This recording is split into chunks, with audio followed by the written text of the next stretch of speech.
Is it again? I can't help it. It's work. I'll be back Sunday night. We have been married for 10 years. My husband, Tom, who was promoted to a management position about 5 years ago, has been increasingly required to stay overnight for business trips out of state on weekends. With nothing else to do but send him off quietly whenever he says it's for work, I've taken care of everything at home and all the kids' events by myself. Is it really just work? I've started to have my doubts. After all, there are casual clothes in Tom's luggage besides his suits. When I ask him, he says he changes when he goes out to eat, but it just doesn't seem right. Would Tom, who dislikes hassle, really do something like that?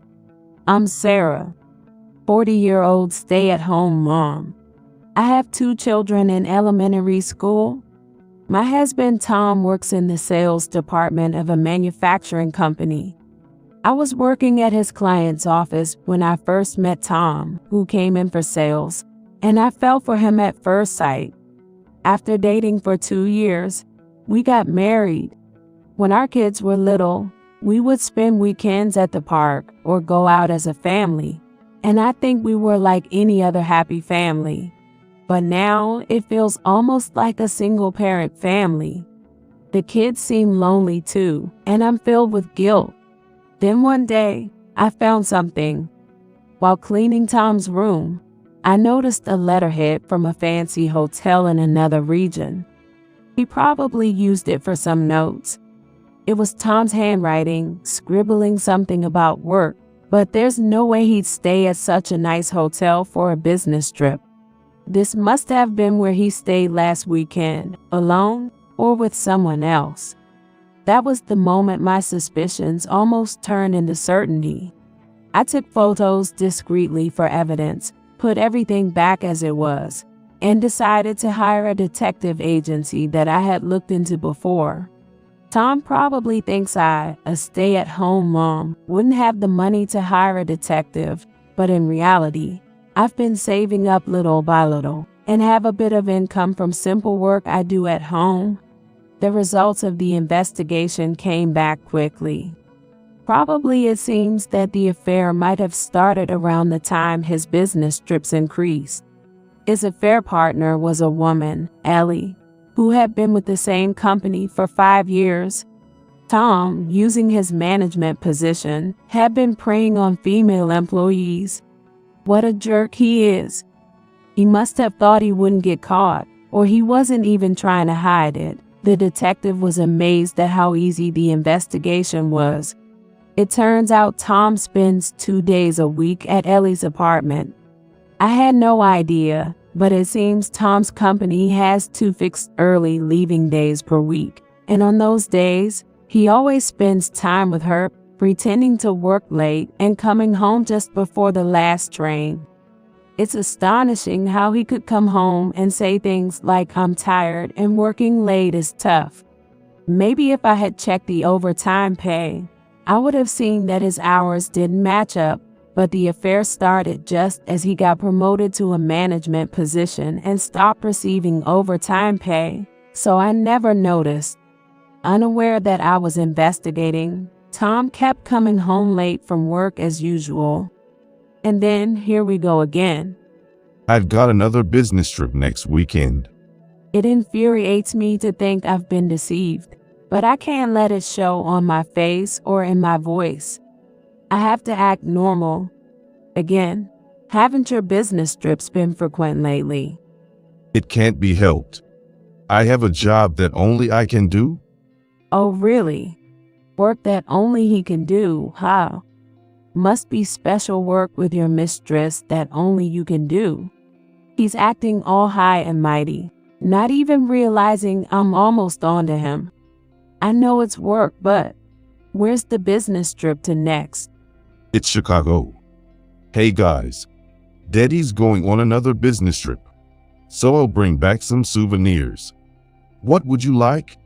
He smoothly changed the subject to souvenirs and went over to the kids. Looks like the next trip is to Chicago. And then the weekend arrived. Well, I'm going then? Take care. You'll be back Sunday night, right? Yeah. I'll have dinner out. So an outsider, we must seem like a happy couple. He leaves first thing Saturday morning for an overnight affair trip and doesn't come back until after having dinner together on Sunday evening. What a joke. I'm furious, but as Tom walked out the door, I said to his back, "Enjoy your last affair trip." With that, I closed the front door. What? I thought I saw Tom turn around, but by that time, I was already inside the house. Now, I need to put my plan into action. It's going to be busy. First, I need to pack up everything before the movers I arranged come. My kids are with my mother, who took them to the amusement park, and they will stay overnight at my parents' house. I feel sorry for the kids, having to leave home without understanding why. But it's all that man's fault. Even I, who have been a relaxed stay-at-home mom, found out I can muster incredible power when needed. I managed to pack up quickly and hand over the stuff and some furniture to the movers without a hitch. The essentials for the kids were taken to my father's house by car, and the rest I've stored temporarily in a rented storage unit. And next, I headed to Chicago. I had asked the detective to find out which hotel Tom and Ellie were staying at. Careless as ever, Tom didn't even use a fake name, but booked under his own and paid with his credit card that manages our household finances. Thanks to that, we found out their hotel immediately. But since Tom manages our finances, he's probably always done it this way. I can't help but feel frustrated with myself for not realizing it sooner. After waiting a few hours at the hotel, they might have been sightseeing. Tom and Ellie entered the hotel, acting all lovey-dovey like fools. Well, so that's the type of woman he likes. He's old enough. They acted like such a ridiculous couple, and I don't know where to look. Probably because they figured they wouldn't know anyone in Chicago. They let their guard down completely. The two of them lined up at the front desk to check in. I decided to ambush them from a sofa in the hallway leading to the elevator area. After they finished checking in, they walked toward here, completely oblivious to everything but each other, and didn't even notice me despite my not being in disguise. I stood up and deliberately walked towards them, as if to bump into them. Only then did Tom and Ellie turn their faces towards me, as if they were about to bump into me. Ellie, of course, had no idea who I was and looked annoyed. "Who's this lady? Move out of the way." Tom turned pale.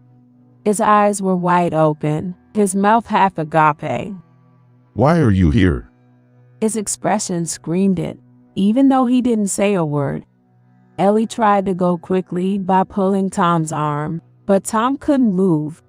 He must have been frantically trying to figure out what to do next. The thought almost made me laugh.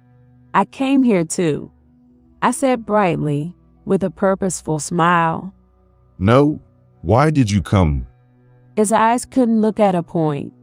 He looked completely flustered. Is work done already? That was quick. Tom didn't respond. I turned my gaze to the woman, gazed from top to bottom in a way that seemed as rude as possible, then smiled and said, "Who might this lady be?" I tried to ask in a light, almost giggly tone. Tom scrambled to untie his arm from hers and mumbled, Well, she is a colleague of mine. "You're arm in arm with your colleague. Do you even do that at work?" I wanted to retort, but let it slide. Instead, I turned to Ellie with a bright smile. "Hello, I'm his wife, Sarah. Nice to meet you." Realizing the situation, Ellie pulled away from Tom with a shocked expression. "You were checking in quite cozily together, weren't you?" I said, showing Tom a photo I had secretly taken. Tom looked panicked. Hey, did you take a photo? No, it's not what it looks like. You're mistaken. He was still trying to deny it. Mistaken, as if that could be. Couldn't he come up with a better excuse? Well, no matter. I accomplished what I came to Chicago for. Well then, I'll be going home now. Let's talk when you're back from your business trip. Bye-bye. I waved and left the hotel. What those two did after that, I have no idea, but Tom returned home as planned on Sunday night. I had been wondering whether he would come back at all. I'm home. Hey, Sarah, are you there? He shouted. I see. It seems he chose to be angry. He's trying to intimidate me to cover up his faults. No way. I won't let him do that. I'm here. If you're there, at least respond. He stomped loudly, trying to intimidate me, but the shock was on his face when he opened the living room door. And no wonder. Not only was I there, but both our parents were waiting for his return. Everyone stared at Tom silently until his father, John, spoke up. Sit down. Before Tom arrived, I had shown our parents all the evidence from the past 5 years, the detective's findings, and what I had seen and documented in Chicago. John, usually cheerful and gentle, spoke sternly, causing Tom to flinch and awkwardly take a seat. Do you have anything to say? If you do, I'm listening. It's imposing when someone who's usually calm gets angry. With just that one line, Tom straightened up. No. He seemed unable to say anything. He didn't know how much we knew and was gauging how to respond. Sarah has told us everything up to now, including what happened in Chicago yesterday and the photos. What on earth have you been doing? Tom was expressionless and said nothing in response. After a moment of silence between Tom and John, neither speaking, I decided to make a move. I always thought something was off, but then I found this in your room the other day and had it checked out. I showed him a photo of the hotel letterhead I had found in Tom's room. Tom looked startled, but everything was already out in the open. Resigned to his fate, Tom began to speak hesitantly. It was just for fun at first. I thought she was kind of cute. I'm sorry. I didn't mean to neglect my family. Really? What are you even saying? Didn't mean to neglect your family. Going on multiple affairs trips a month, never showing up for the kids' events, leaving everything to me. And you say you weren't neglecting your family? Don't joke around. You didn't think about our family at all. You just had fun with the younger woman. You dumped everything on me, didn't you? I'm always alone at events that other couples attend together. Have you ever even considered how I felt? The more I spoke, the angrier I got. You hardly seem aware you're even married, do you? You have 2 elementary school children. Don't you feel ashamed of having an affair? I don't need a husband like that. After a while, Tom spoke up. I'm sorry. I may have gotten carried away. He apologized. What was he expecting to do with an apology? The frustration built up over 5 years, and the shock of seeing the reality with my own eyes wouldn't just disappear with an apology. Apologizing now is pointless. In fact, Tom had an affair even when I was pregnant with our first child. Back then, I still loved him dearly and forgave him because he apologized so earnestly. But this time, I can't forgive him. Seeing Tom in Chicago, all cozy and grinning with Ellie, I completely shut down. I feel nothing for Tom anymore. Please sign this. I handed Tom the divorce papers. That's when he seemed to notice for the first time that the house looked different. Wait a minute. Where's the furniture? In a panic, he went to check the other rooms. It's too late for that now. The bedroom, the kids' rooms, all were empty. After checking around the house, Tom came back, shoulders slumped. You knew, didn't you? It's over then? Yes, it's impossible now. We're getting a divorce. And so, under the watchful eyes of our parents from both sides, we signed the divorce papers. Even though the divorce is finalized, I've been a stay-at-home mom focused solely on household duties and raising our children. What worries me is our livelihood. That's why I demanded 5 years' worth of alimony and child support from Tom. After all, I had been deceived for 5 years. I asked for a substantial amount in alimony. Then, as if forgetting his own faults, Tom suddenly lashed out in anger. $30,000 in alimony. There's no way I'm paying that. Are you kidding me? I won't pay it. It was John who showed his anger at this brazen response. Are you even remorseful? As a husband and a father, you've been irresponsible. Considering what Sarah has been through, that's too little. He said so and struck Tom. Tom, who had been hit, just glared back at him silently. The situation was getting heated, and it was getting scary, so I decided to shift the focus. If you won't pay, I'll just ask her. I have her name and address. I could even contact her employer if I need to. At this, Tom looked horrified and said, Don't you dare. Are you trying to ruin her life? No, but you've ruined mine. You realize, why did I ever marry a guy like this? You love that girl that much. You're foolish. Then pay up without complaining, and I won't touch her. Eventually, his infatuation with Ellie made him agree to the alimony. Honestly, I was prepared to accept less, but I was lucky to get the full amount I asked for. Next, we discussed child support. Tom complained about this too. $1,500 a month? Isn't that too much? $1,500 for 2 kids. Sarah, aren't you being too greedy? Are you being stubborn because you lost to a young woman? My mother started to stand up at his words, but I stopped her. It's fine. I reassured my mother with a nod and delivered the final blow to Tom. The child support is for 3, not too little. What? He didn't seem to understand.